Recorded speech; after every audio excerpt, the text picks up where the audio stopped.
You're listening to Achtung Millwall, broadcasting from the beautiful South Bermondsey. Accept no substitute. Hello dear listeners, welcome to part 2 of this weekend's Achtung Millwall, dwelling, if we really must, on yesterday's awful defeat up there at Huddersfield Town, 1-0, thanks to a late winner for the Terriers in almost the last kick of the game, or last header of the game in yesterday's case.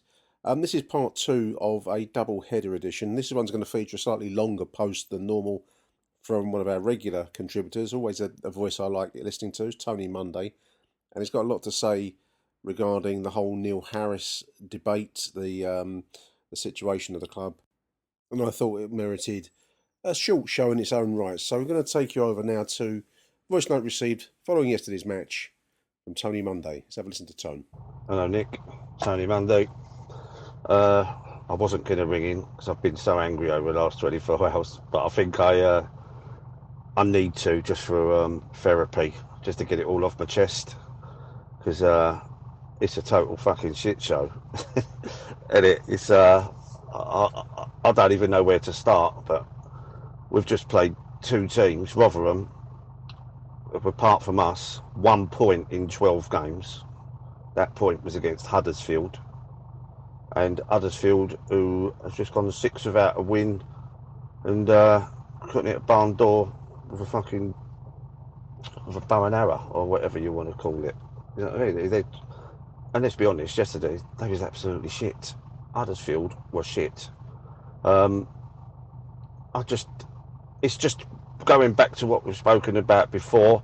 I mean, I'll get into some players in a bit, but it's just go on the manager, not just the manager. He's come back and we've won a few games, but it's what we've been saying before, is the fact that the way he sets up and the way he plays the games, it's right, let's just make it ugly, let's make it difficult, and we'll try not to lose, but we'll try to nick one.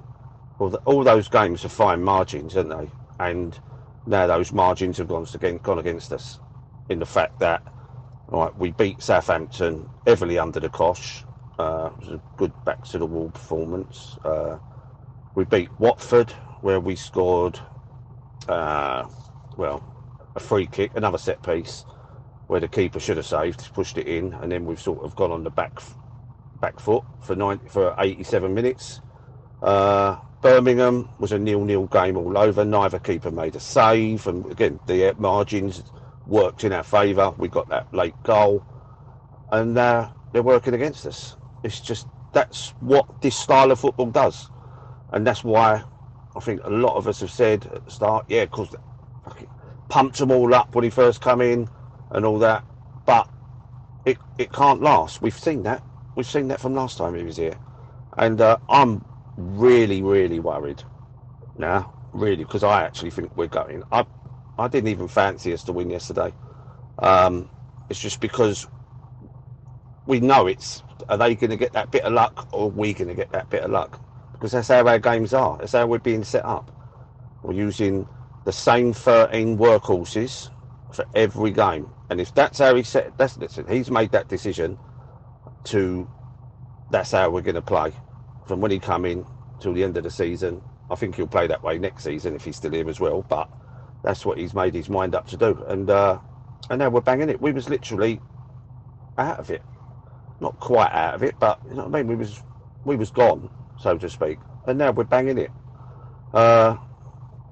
Lose Tuesday, and you know what's going to happen. Chaos will ensue on Twitter and on the message boards and all that. But as I said, the same goes for Tuesday. It's going to be ugly. Try and stop and play in. Try and get a 0-0. Maybe we'll nick one. That's just not the way, is it? Yesterday, okay, we missed a couple of chances, but we're not actually creating chances. It's just chucking the ball into the box. We're not passing. We're not looking for Obafemi. Not looking for him. We're just hitting hopeful balls. It happened against West Brom, right? And everyone say, "Oh, we created enough chances. We created one chance properly, and that was one Watmore blazed over. The 2 in the first half. The goal was a long punt from Leonard. The defender got mixed up and headed it into Watmore's path, and the ball one over Femi missed was again another Leonard ball over the top, and then we sat back for the last 40 minutes. We didn't create much there at all. As I said, we've missed some chances, but it's chaos chances. What we were talking about months ago, the Millwall chaos. Do you know what? It's such a fucking load of bollocks and such a big myth, right? Giving 100% is the minimum these players should be giving. So just to say, oh, they're all giving it all for him, but they should be doing that anyway. They're on a lot of money. They're on more money than our players have ever been, this bunch. And they're just not producing. I just think they lack a bit of bottle, definitely. They've got lack a bit of conviction, and just everything seems a little bit scared to do anything. But if your tactics are that and playing hopeful, what's the point? I don't get it. I mean, one of your contributors said football's 90% man management and 10% tactics. Honestly, I still laugh at that comment because it's absolute bollocks. We'll go and tell Pep Guardiola that. We'll go and tell Jurgen Klopp that. It's bollocks. Tactics is what makes a manager a manager. What makes a team a team. And our tactics are just not good enough. And what happened yesterday, after 70 odd minutes, was just showed me everyone saying that Harris has evolved, and I think he said it himself. I've evolved as a coach since I've been gone. No, he hasn't, and he proved it yesterday. He proved it. My heart sank yesterday when he took Obafemi off and he brought a right back on, or a right wing back on. And then 90th minute he took who was the other one he took off? I can't remember. Hutchinson. Was it took Longman off and brought Hutchinson on? So he took our attacking players off and he invited Huddersfield to come and have a go. Now, go back to 18-19 season and 19-20. This is exactly what his tactics were then. We're getting leads, 1-0 leads, 2-0 leads, and he was taking all the forwards off and then trying to see the last 10 minutes out. And off the top of my head, I can think of Middlesbrough, first game of the season, 2-0 up. They scored 2 in injury time because we sat back. Swansea, the same season. Brighton in the cup. And that was an ongoing thing that the fans he was really pissing the pans off of it. And he's done it yesterday. He's done it again. Allowing a team that can't buy a win come and have a go. And they scored. That defeat yesterday, and I'm not saying the Rotherham one is, yesterday is all on him. All on him. And listening to the interview afterwards, it just got me. It was the same old cliches. The group. Mentioned Murray Wallace. Oh, big Millwall type player. The players ain't got the quality. The players didn't do this. They haven't got the quality to do this and pass it. But there's players on the bench that have got that quality, but he's using the same 13 workhorses game after game. And he's saying, oh, we can't make 15-yard passes. Some of us have been saying that certain players in the middle, or basically both of them in the middle, can't pass the ball forward. They can't make those passes. Yet he keeps picking them. And now he's picking up, oh, we can't make 15-yard passes. He's picking the team. He's choosing the tactics. And yet, not once did he say, oh, I might have got this wrong today. That would be a point. What would have been it wasn't what we wanted, but it would have been okay. It would have got that little breathing space over Huddersfield. And he's let them back in it. He's let them back in it by just sitting back, come and have a go. And I think we all knew it was coming. Players, listen, I could literally have a go at all of them, really. I feel sorry for Obafemi because he's just, what's the point in playing someone 5'6" if you're not going to devise a system where you can play the ball into his feet or someone coming from deep to support him when the ball comes in? Because it's just not happening. He's just playing up there. He's just chasing the ball down time after time. And it's just no good. It's just no good. We've got players on the bench, and he's saying about lack of quality. Yes, he's got quality. Listen, I'm one of the ones who'll say it. I don't think he's done a huge amount when he has played. but you can see he's got a touch of quality and all that.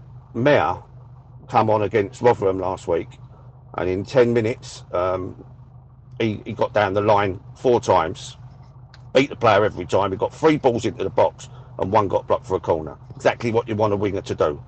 But what are we doing? We're playing a centre midfielder out on the wing. Centre midfielder. Because he's just trying to shoehorn him in because he works hard. He should be in the centre midfield where his best position is. I don't know where we go. We've got the 2 options now for the rest of the season. We've got 5 games left. Is play for 5 draws. Hope we win 1. I can't believe I'm saying it. It's probably the way we're going to have to go. I think it is the way he will go. Or do we say, hang on, do you know what? Let's chuck the talented players on. Let's do away with this absolute fucking running hard bollocks and try and win some games. Because we only need to win 1, probably, and probably nick 4 points, and that should probably be enough.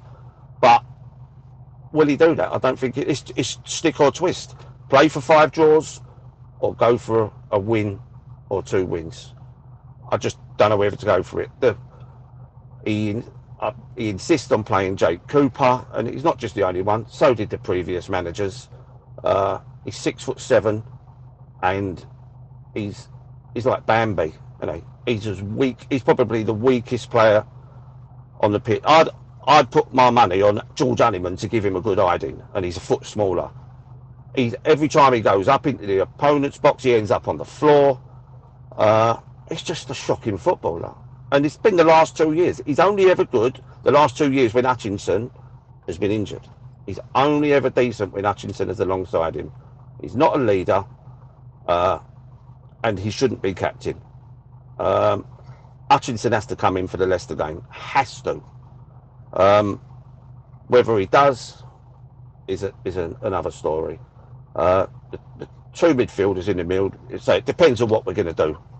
It depends what we're going to do. If he's going to play for the 5 draws and try and nick 1, then he's going to just leave the same 2 in the centre midfield. If you want to try and win, he's got to put Denor and Honeyman in there. He's got to put them 2 in there because they will try and win a game. They both get the ball and they try and move the ball quickly, unlike these 2, what we've got.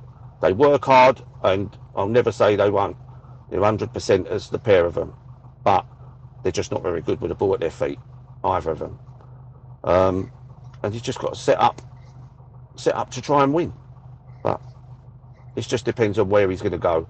I can't watch this next season.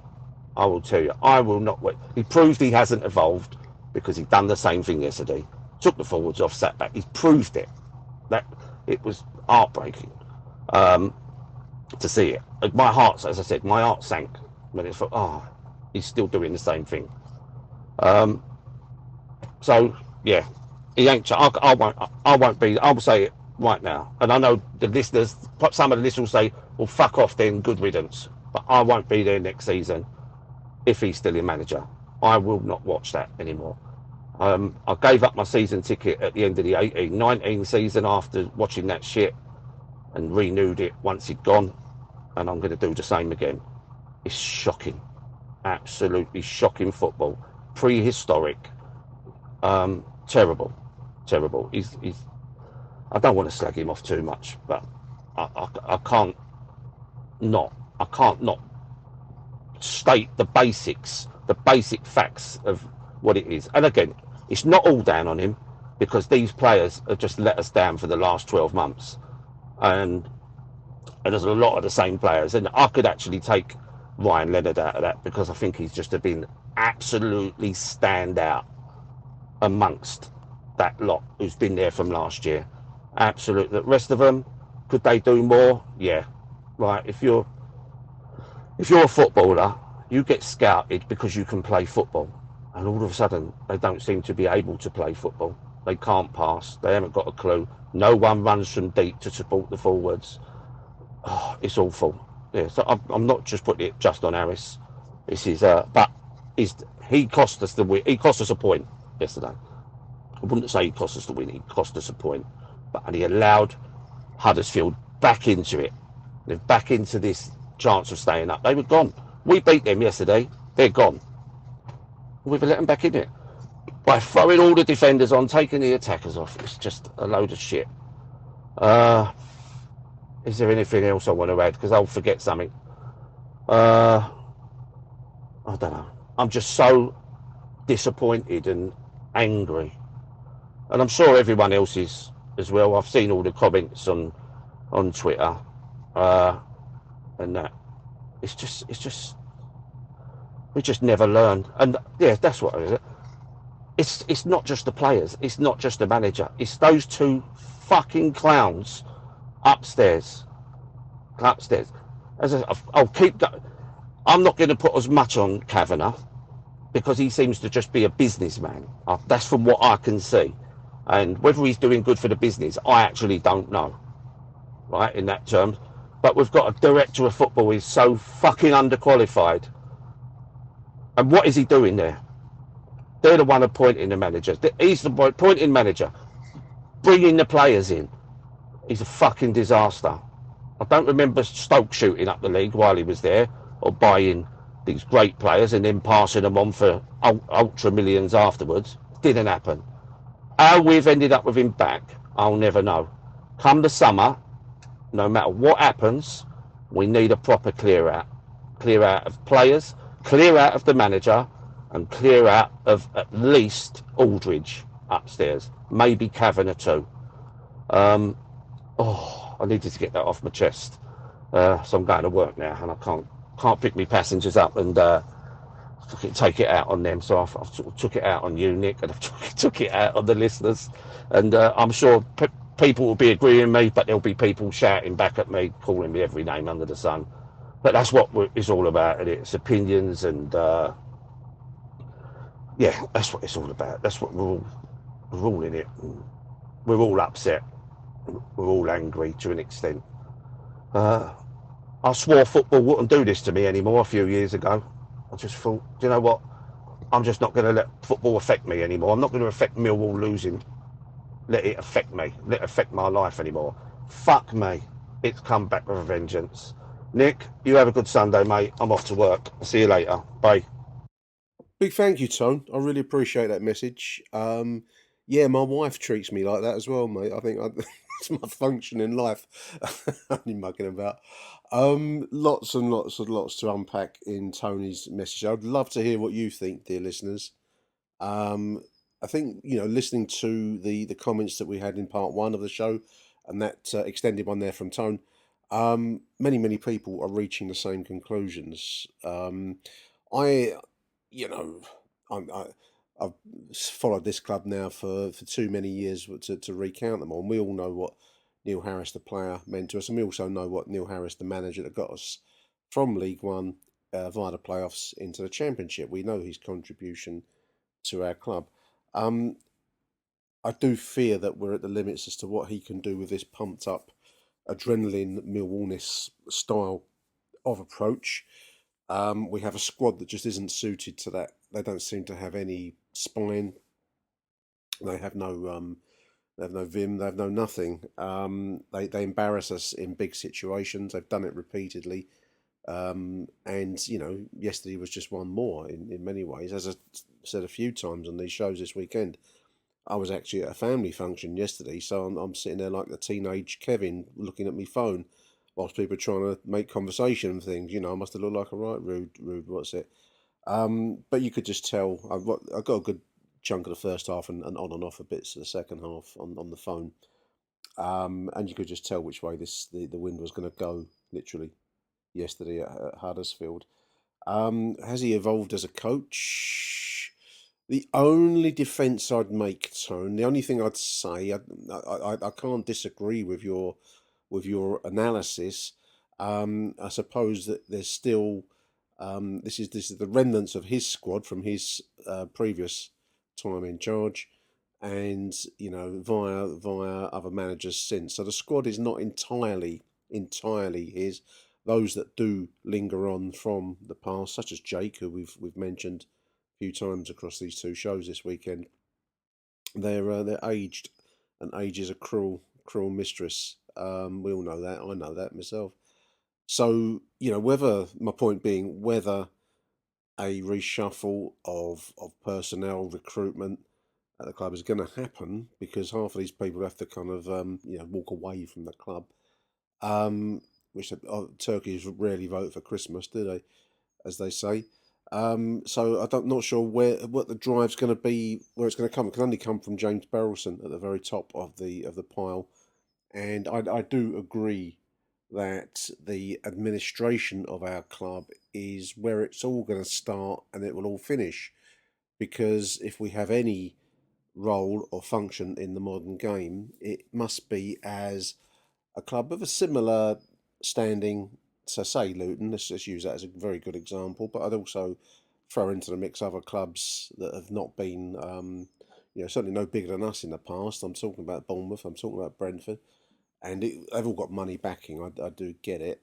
Even Fulham, to some extent, they've got money backing, but they've also got their position in this world now through shrewd business dealings, buying cheap, selling talent dear. That's where the future lies, if it's going to lie anywhere for us. That's got to come back to the administrators. I mean, you've mentioned a couple of names there. Alex, I know from a long while ago, when he was a journalist working with the Southwark News. Um, I'm not going to join in the general slating of him, but clearly the lack of personnel and resources and some of the managerial choices will be partly his, because he's now in a senior role at the club, director of football, I believe he's called himself. So yeah, it's got to come on to him as well. It's also got to come on to Steve Kavanagh, who is in charge. He is the chief executive, listeners. What I do notice a lot in talking about big stuff and small stuff, and often the two shed the same light on each other, is there's a lot of other people's jobs type of attitudes. Things that are the idea that the buck stops with the person at the top of the tree seems to have escaped us a lot in modern life. And I'd throw our Millwall FC into that. So what the solution to that's going to be, I don't know. I mean, we're looking at the end of the season in just a couple of weeks' time. And then a big summer's going to come up one way or the other. Who knows what division we're going to be in? But that was great stuff from Tone. I wanted to say thank you, mate, for sending it in. Do give me a shout, listeners, on Twitter. You can direct message me. We can exchange numbers if you want to send in your own verbal contributions. Always welcome. Or if you want to come on the show as a guest, I'm always open. Let's talk. Let's talk to each other.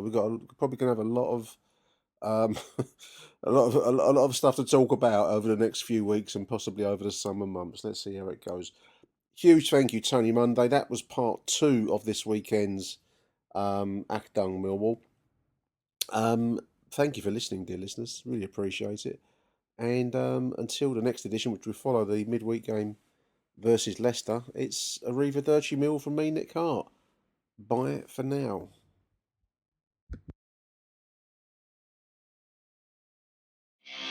Achtung, Millwall.